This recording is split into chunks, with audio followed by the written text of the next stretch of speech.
welcome to the Heather Powell Show. Heather, good morning. Good morning. Now, my wife would be tickled to death. We're in the orange and blue, so we're going to get that said right off the bat. The shirt I had was a Plainview basketball shirt, a beautiful light blue, but my shirt disappeared with the green screen. So I guess it's probably a good idea. There'd be a bobbling head over here. I guess orange might be better. Might be I don't better. know. It's a toss-up.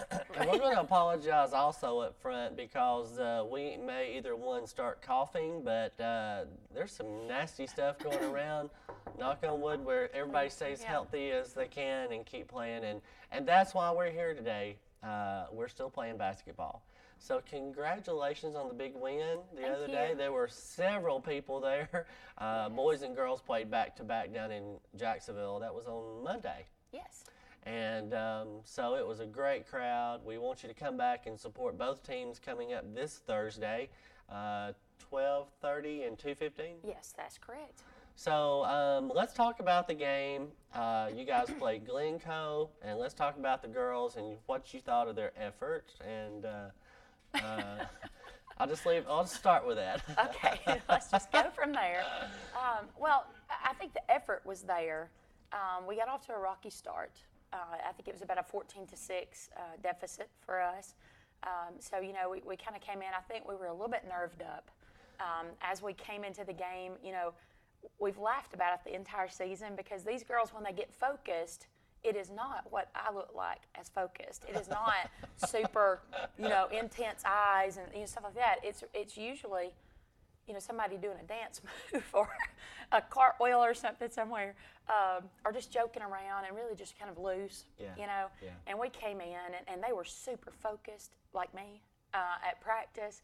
And, you know, I think they knew that they had a huge task coming in. Glencoe was full of freshmen.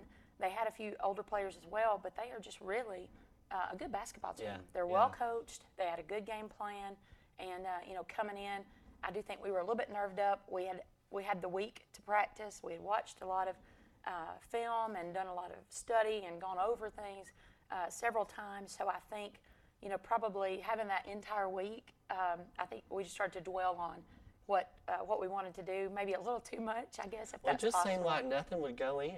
Well, we had a really rocky day shooting, especially the first half. I think we were 8 for 40 at the half.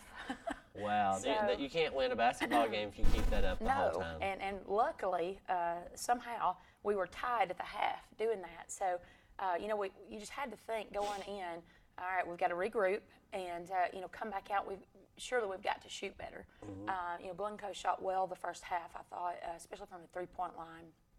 And they had a girl that had pulled 11 rebounds by the half, and they were really going at us. I mean, you know, they were a very good team, and, you know, we feel very blessed to be out of that one with a win and looking forward. Well, let's talk about some of the girls that played well. Maybe they improved as the game went on, because it was a little, like you said, the first half was not too good. But we'll talk about some of the stats that you got here about some of your players. Well, I think the obvious one, and they pulled her to do the interview after the game as well, excuse me, was Kat Thompson. Mm-hmm. She ended with a double-double for us. She had 21 points, 10 rebounds. I thought she stepped up big, and you know, the three-point shots didn't fall as well for us, especially early, but I thought she did a great job compensating for that and driving to the rim. And doing a few things like that, and then grabbing those boards. She was just real big for us in there. Annabelle Brown took 3 or 4 charges. I saw it, yeah. You know, she just stood in there and was really just, you know, courageous, played well, rebounded, talked on defense for us, communicated well out there, had 10 points. Excuse me. And then Olivia Graham, also 14 points, 8 rebounds, almost the double-double. And she distributed the ball pretty well, I thought. You know, then we had J.C. Bell had 9, so we kind of spread it out, you know, with the scoring as we went. Not a lot of scoring at all the first quarter, but then a little bit better as we went after that. Well, because of what you guys did on Monday, you have another mountain to climb Thursday, and I'll just let you tell them who they're playing. We did face Pisgah again for the 5th time this year. I don't know if they're tired of seeing us, but it seems like every time we turn around, there they are. They're a good basketball team, and that's why they're there. We've been fortunate and you know, enough to be in some tournament finals and some things like that. So that's where we've seen them the 2 extra times. Yeah. So we get them again. Well, Carrie does a great job up there, and there's a lot of basketball support, and those kids play hard, and they're very talented. So it is not going to be an easy task to face them once again, and it's very difficult to beat someone continually over and over. So you girls got to be on. I think, we've got to bring our game, and this is the time of year. We talked about it. We were in the Sweet 16. Now we're in the Elite Eight. When you get to that arena, that stage, you're not going to have a team that's easy to beat, probably. That regional final is really always a tough game. I know Fife had a really tough game, another overtime game. Yesterday was section, they ended up winning. Congrats to them. Congratulations and good luck to the to Lady those guys. Devils down there. Yeah, and Coach King and all that staff, they've done a great job. So definitely hats off to them. Hopefully we'll be following in that, and maybe not overtime. I may be passed out on the side if we do that. But a win is a win. That's all we want. That's all we're asking for. We just need 1 point. But so how do you prepare the girls to face Pisgah another time? I mean, I know you guys probably practiced yesterday and today. So give me an idea of what they're thinking and how they're thinking and how you keep them in focus mode. Well, they're kind of focused for sure. We don't want my kind of focus. We don't have that long anyway to prepare, I guess. So maybe they won't be overthinking it. But I think it's one of those things where because we do know them so well, and because we have to face them so many times in the year, if we do what we want to do, and they're going to be there in that finals game, that kind of thing. That it's just one of those things that we are used to. It's I don't want to say it's a common thing, but it's a fight. It's one of those things that we've done. It seems like we had to reschedule that game. So Right. It seems like we've played them about every week and a half or so for the last month or so, So I think it's one of those, it's fresh on our mind. Obviously, we've had some great down to the finish games with them that, I think given the fans what they wanted, the coaches would probably like for it to be a little bit different, maybe something like that. I say, guys, we can win if you guys want to. We could go 10 points instead of 1, something like that. That would make my life a little bit easier. But anyway, like I said, a 1-point victory is just as good as anything else. But it's going to be a dogfight. I think the gentleman calling on the radio the other day said, guys, come on out. It's going to be one of those epic battles kind of a thing. So, we know they're coming into play. They've been there. Yeah. Coaches and players, they do have a lot of weapons out there offensively and defensively as well. But, I think it's one of those things where we go in and we say, all right, guys, we know who it is. Nothing's going to, surprise us as far as that goes, the personnel. We know them. So it's not like we have to watch the film to figure out who they are kind of a thing. And I think as coaches, you look at it and say, what would I do if I were on the opposing side? A little bit of a chess match. And you prepare for that in your head, especially, that you have a plan to adjust and adapt. The coaches are all got a great staff, and they do a great job helping me, as far as, Coach, what if they do this, or I might do that, or what are we going to do if, and giving me the scenarios that they think might be possible. So, I think that's kind of where we are. And, if you can't get up to play that rival, something's wrong anyway, and you're in the regional finals. So I think, that's probably everybody's within itself, motivated, you're ready, Well, what do you think they're thinking about us? Because they've played us 4 times in the past. They know what our kids or girls are able to do, and they do well and they don't do well. So how do you prepare the girls for somebody who knows them just as well as you know them? I think the main thing is just to focus on what we do, and we've talked about that before. But to focus on, how we want to execute, Right. and the things, the keys to the game. We try to give our guys before we play 4 or 5 keys to the game. If we do these 4 or 5 things, then we're going to win. And then I think we have to go in with a little bit of confidence, and a little bit, not a chip on your shoulder, but a little bit of this is ours. We're going to have to go take this. Nobody's giving it to you. And then we talked about that, even going into the Glencoe game. I said, guys, I know that we're senior field on our team. We've got 6 of them. Glencoe did not have any, and I said, that should be extra motivation for us. But at the same time, they're not giving it to us, and they did not. They fought. They and fought the whole hard. game. They sure did. He's doing a great job down there, and they're going to be a force to reckon with over the next several years because they were very young. Don't you find that when you get to this level, the season record is really not as much of a contender as people like to think? Because if you go back and look at records, a lot of these teams that didn't have such a good season record, Right. they're really difficult opponents. They are. Well, and I think that team too, you know, he's a relatively new coach down there for them. And like I said, there were a lot of freshmen on that team. You know, they started maybe four freshmen started. So I think it's one of those things where, you know, they started the year figuring out who they were, Right. and they have just continued to get better and better and better. So I think you look at it like that, you know, and hopefully you do the same thing. Right. You know, we've been fortunate as far as our record, but you're correct. At this point, it's anybody's game, and you have to go out and fight every time. Well, I don't know how you, I don't know how you stay focused, but we're very proud of where we've come in Plainview basketball this year. So many firsts for the team and coach, I guess you could Yes. say. The record, of course, is still a winning streak, and I know you don't like talking about that. One more time. Let me knock on that head, Luke, with Go that, ahead. but really here is a better place. 34? 35? Which is it? Let's see, what is it saying? I try not to keep up with it. You know, I leave that to somebody else. And I think, I'm not thinking about that. I'm just not thinking about that. and we never, I mean, I'm sure the girls talk about it, but when we are talking, I never bring that up to the girls, you know, because I don't want them to focus on that. I want them to go, and we've talked about this too, the next game. Let's Right. prepare for the next game like we're going to play for eternity, I guess. I'm not sure. But let's just worry about that, focus about that next game, you know, on the next game and what we need to do. Let's execute, let's do our job. And, you know, I think that kind of comes from growing up. You know, Coach T is on the bench with us and that kind of thing. So that's still there with him as well. And he'll come in and give his words of wisdom to the girls and, of course, to me.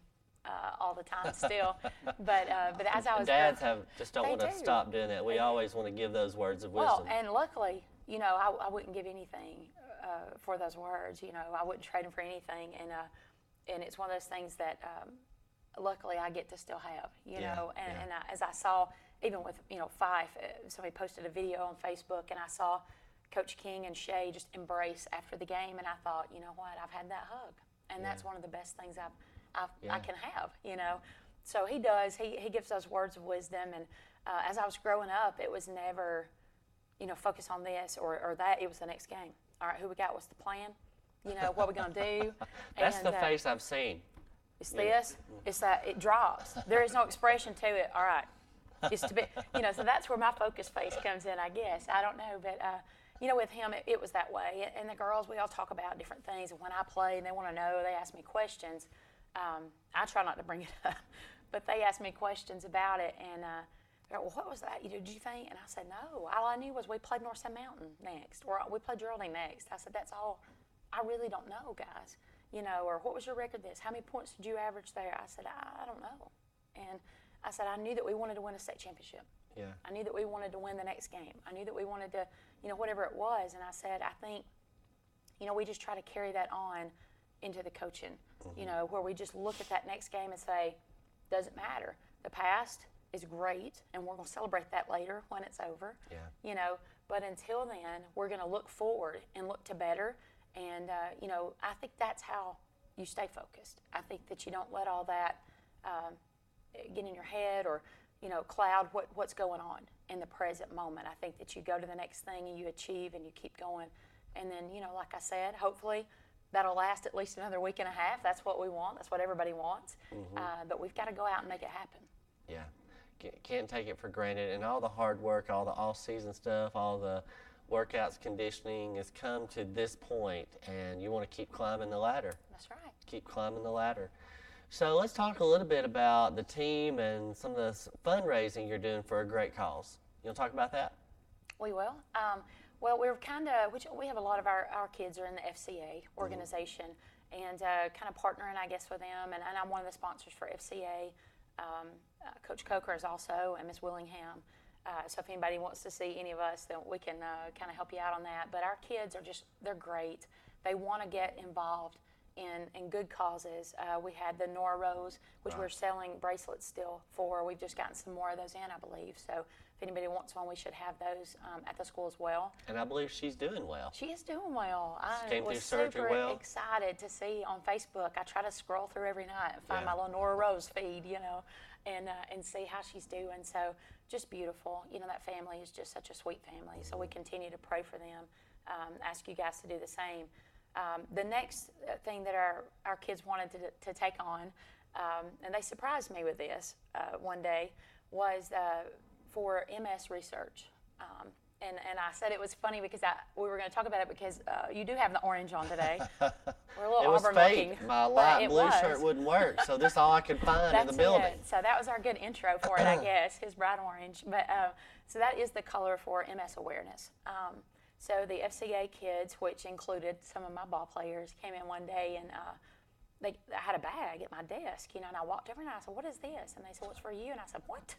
I You thought it was "It's a not my biscuit or birthday something, anything." Yeah. cupcakes. I'm like, "Hey, let's peek in there," kind of one of those things. Don't jump out at I you. know. I think that's exactly right, by the way, because I have a bunch of crazy kiddos and I love them. But they're zany and silly, and they're unexpected sometimes with Unexpected, things. yeah. So anyway, so I kind of peeked in and I said, "What is this?" They said, "Well, pull it out," and I did. And it was the shirt that they decided that they wanted to sell. And it was for MS research, like I said, the proceeds go into that. And they said, "Coach, we'd like to do this if we could." And I said, "Sure." I said, of course, I was brought to tears that day, and because it is a little bit, it hits home with me. Obviously, I was diagnosed with MS about 1.5 years, 2 years ago now, and so those kids bringing that into me, just the fact that they were thinking of that in everything that they do and everything that's going on, I was very humbled. Yeah. And I almost cry about it now talking about it because, those kids and being in the community that I'm in, I couldn't ask for better because they, they're with me all the time, and I think I'm, like my family and I are in their thoughts. If I have a sick child or, if it's me that's going through something or whatever, I've got them there, and that's just an extension of love, and I think that's what, and through the FCA, I think that's what the kids have really started to think about and really act upon is that they are the extension of love from Christ, and I think that was a gesture to show to me that that's what they wanted to be. I haven't talked about it a lot as far as just in public, I do speak about it a little bit, or it's in part of my testimony, obviously. God has just blessed me, and I think that's another avenue to which I can meet new people, or I can speak, not on behalf of people who have it. We have several people who are diagnosed with that in our county and in our community even. So we want to know that, or we want them to know that we love them and that we support them, and I can say that because those kids have loved and supported me.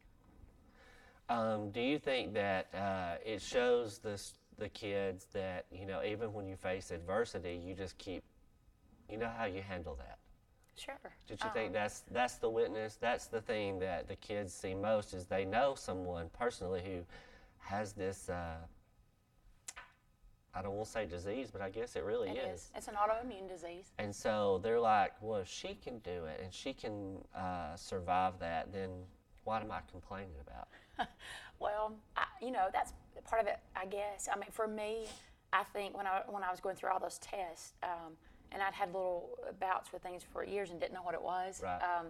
But when I was going through those tests, and even after I found out, I thought, this could be a lot worse. What if this had happened? Or, thank you, God, for allowing this to be all it is. And, I still get to spend time with my kids. I still get to do what I love to do. I'm able to do that. And I think that is God who's provided the strength. I know it is. There's no doubt in my mind. And it's provided these kids to be around me and the community to be around me and, my church family, my real family is what we call them, my real kids, because I have so many others.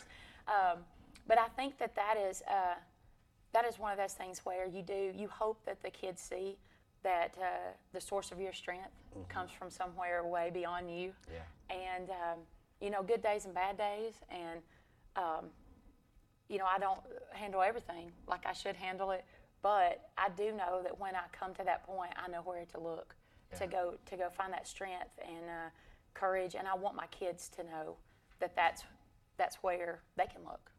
So if you're interested in buying a shirt to support MS awareness, they can see an FCA student, Heather, Robbie Coker, LaKayla Willingham, or any of the kids a member of FCA, or a lot of the basketball kids. Sure, the basketball kids are involved going to know. with It's a long sleeve black shirt. It has white print on it with a little orange ribbon. it. Okay. So we hope you'll support MS awareness and fundraising, I guess, research. Yes, for research. We Research. definitely want to help as much as we can, and it was just a sweet gesture. They said, Coach, we know you wouldn't do this on your own, and I said, no, I wouldn't probably because, Well, like I said, it felt a little selfish, I guess. I don't know, I guess because it's me, but those kids took it. They took it upon themselves, and I just couldn't ask for better people. Well, I know it's kind of strange, how sometimes you have a thought in your head, and I think it's God putting a thought in your head, because this morning as I was getting ready, I thought, I wonder if Heather will talk about that. And then my shirt didn't work, and so I put this one on, and he's like, hey, and I'm thinking, I don't really know how much you want to talk about this particular I'm completely part fine of with your talking life. about it. And, I think the other thing, if people talk about their own personal struggles and things you face in life, it helps someone else who hears that. Because Definitely. sometimes the world looks at different people and they think, man, you got it all together. You got your dad's helping you coach, your team's doing well. You don't have any problems. But really, in life, we all have our own I struggles. can just laugh about that. I'm not really sure, but it's not all together. I guarantee you that. Even if I did not have that, it would not all be together. And like I said, I think daily just trying to be a better mom, trying to be a better teacher, trying to be a better wife, trying to be, I think a more I heard godly. Luke said amen I to know, that. I don't I'm know sure where he is, did. but I think he said that. Just strike that part of the program for him. But, I think this too, and because we are nearing the end of the season, hopefully we've got a few more of these left, but, and being a little bit more personal today, I guess, I think that it's one of those things where players who had me before, sometimes I've gone back and apologized too, because I said, I think I was intense and I was doing what I thought was right as a basketball coach, but at the same time, not using that as a mission field as much.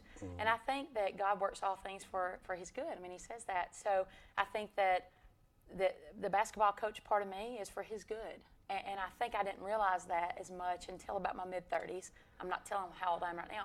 But no, I'm just kidding. I'm 29 40. and holding. You're I'm really 40. tight. I might be 39 and holding. I'm not sure. But anyway, I didn't realize that as much and really didn't commit that to him. Yeah. So I think, these last few years, I hope anyway, that I've done a better job with that. It's not perfect. And I'll tell the girls all the time, I'm not perfect. But I'm going to try and I'm going to love you the best that I can because Christ loves me. And I think that with the MS even, I think it's just another way, for something good to happen in that area. And I think when you look at it like that, when you look at it for something good's going to happen for Christ out of this, then I don't know how you can look at it and just be totally Devastated. distraught. Yeah. So I think it's one of those things where you go on with it. A lot of people have a lot of worse things or more disturbing things, I guess, to worry about that's taking them out of their normal routine or regular life. So I'm very blessed to be able to, fight this with medicine, but also to have God to be there to strengthen me as well as the people around me. Well, it's a great witness. I watch you. I've known about it for a long time, but it's one of those things you don't talk about until the person's ready to talk about it. Sure. Growing up as a pastor's kid, I knew we fussed at the dinner table and driving to church, and you get out and the door's closed, and it's, hey, I'm here to worship. That's Everything's right. perfect. Everybody's okay. Everybody's in their Sunday best. But, the older I get, the more wisdom I think comes with experience. And you and I both have been teaching for a while, me much longer, I will say. But you try to do your best every day, not perfect by any means, but we're thankful I'm thankful. Every day, every day. And we're thankful to still be bringing you the show on Mountain Valley today, the Heather Powell Show, because we're still playing. That's right. We're still in it. And we hope that next time we come on, we're still in it. Got a huge game coming up Thursday at 12:30. Yes, we really need the crowd. You know, you guys showed up. I mean, we had a crowd the other day. They showed up big. We need them to be there, be loud. You know, I think both the teams may be in the home whites. So. Oh, really? So I was going to ask you about that because I thought we've got such a good record, but we're not But this we're in the hot. blue. We're in the What are we blue. doing? Oh. Well, you know, it just worked out that way. You know, we had a really tough draw Yeah. when we got down there. I think, you know, Pisgah's game was not as close. So, you know, you look at that too and think, oh, man. Well, now when you get down there, it's based on your seating from sub-region, right? Is that how it's paired up? Well, or- and they rotate within on the winner of this area goes to this and Okay. that. So it kind of comes in every year and they flip-flop around. So everybody is not the same Okay. every single year. So sometimes you look at that and you think, well, that might have been a little bit of an easier game if we had gone the other way, but we didn't want to. We didn't want to go the other way. You know, we want Well, to press on and go I think win the next one. maybe this was the plan you were supposed to take, the harder game, just to I get think you ready so. for the next I think so. You know, we talked about it with the girls, and they said the same thing. They said, well, that wasn't even a close game, you know, with the Pisgah girls or whatever. And I said, you know what, guys, look, we're going to look at it like this is the way it's supposed to be. And I said, you know, we had to get out there. We had to work and sweat and grind to try to pull that win out. And got early, or, you know, the early deficit, and I had to overcome some things. So a little bit of foul trouble, not too much. If you know Heather well enough, when it's not going well on the court, she turns around at her coaches sitting there and she's like, what are we going to do? What are we doing? What are we doing out What do there? you think about this? I watched her from very close proximity several times. And at the game at Jacksonville State, I was way up in the nosebleed section, but right at mid-court, you know, so I could see pretty well. You could see the facial and I would turn expressions. and look and say, yep, she's not having a good day. She's got This is not the best plan. It's not what we do. Yeah, this is not. We're not doing what we do, and this is not the plan coming into the ball game. And we did. We, you know, eventually had to take a timeout. We had a quarter break and some I things think like it was that, 14-6 or 14-8 at the first time out, because I think was like, maybe. she's letting this go on longer than I So thought she you were would. not comfortable with it, were you? I was not comfortable with it. You know what? Some of the coaches weren't comfortable with it as Oh. well. And I kept thinking, surely we're gonna. Come on now. Well, the thing of it is, they would shoot, it just wouldn't fall. I mean, it It was just would not. not We go were in. getting tons of shots. We did. We got tons of shots. Defensively, we were not in tune. We let them run out, get a couple layups early, Yeah, and I a couple was easy like, shots. that's not. I don't Why normally do we see do that. Yes. Yeah. Why are we doing that? That's not what we do. So anyway, we had to regroup and say, hey, that's not what we do. Either we're going to play ball or we're going home. That's really what it boils down That's to. it. At this There is point, no- you there- play yeah. ball or you go home. Yeah, there's no, I'm going to kill you at practice tomorrow. That's not even a thing. You know, at this point, it's they're going somewhere else tomorrow. If, you know, I won't have them anymore. So I think it's one of those where, you know, we are really senior rich, and we've got the rest of our team just tremendous competitors and fighters in there. So that's what we need. We need that to show up, and we need our crowd to show up and be big for us. They did the other day, came through huge as a sixth man, and we need that again. And again, the boys will be playing at 2:30 right after the girls' school gets out at 11, I believe. Yes, Thursday. I think So we need a huge crowd to follow down to Jacksonville State University. It'll be a great game. Our student section was absolutely amazing. When I looked across to see the Glencoe and then the Piedmont game, our student section just stayed and cheered, and they were on TV. I mean, they were on. They were on TV. They I have were. seen that It several was times. So, pretty I mean, cool. come on out. You might be on TV again. So we've been watching Plainview basketball, talking about it, and Heather, we're certainly enjoyed being here. Hope we're here again, still on the winning season track. And don't forget, that's Thursday, the 23rd, Yes. at Jacksonville State University at 12:30. So you come out and be there. We hope to see you next time, and thank you so much for watching the Heather Powell Show.